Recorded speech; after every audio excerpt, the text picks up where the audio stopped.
I'm Jim Baker. I live in Lake Crystal, Minnesota, and I've lived here for 30 years. Lake Crystal turns out to be about the same size as the town I grew up in. Transportation was the focus of my early adulthood, and various jobs: loading, driving, selling, managing.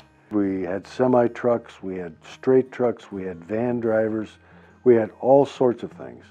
So I was totally immersed in the movement of product. You cannot tell by looking at me that I can't see you.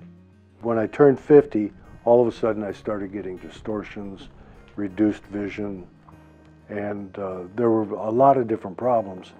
I was considered legally disabled in 2017, and I have not driven since 2014. I had spent my whole life directing transportation activities. Go pick this up, go stop here. Then suddenly, I had no keys. I had to swallow my pride and learn how to ask for help.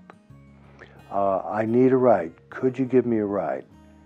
Man, that first few times I had to say that, it was tough. I contacted the county services. I contacted local cabs, local buses. There was just nothing.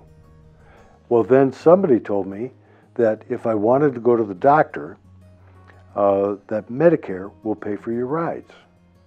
Any other place besides medical rides, it would have to be spur of the moment, catch as catch can. And many of my friends that I talk to are the very same way. They run into the same conundrum that I do. Do you make the appointment and then find the ride? Or do you find a ride and then try to make the appointment to fit the ride? It can be terribly frustrating. There are certain people that I've talked to that just essentially give up. Well, I didn't really need it anyway, so I guess I'll just wait. I have become very aware of how insensitive, how naive I was at understanding how other people could feel if they are limited. When you're isolated, you can't drive. You're not in a social situation where you interact with a lot of different people. It creeps up on you.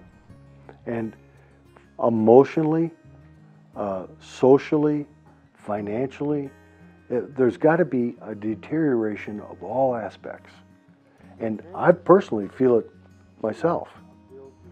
The freedom to go when you want, when you feel the urge, when you're thinking about it, is so ingrained.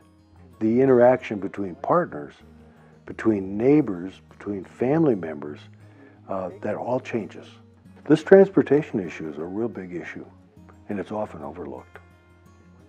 Every single state, every single city, every single region has a problem with getting disabled, elderly, low-income people moved around and integrated into the system, keeping them vibrant.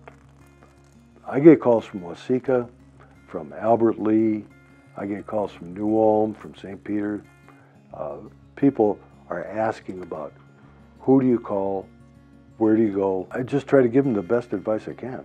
One of the things that I do tell them also is treat your friends kindly, because they're going to probably drive you someplace.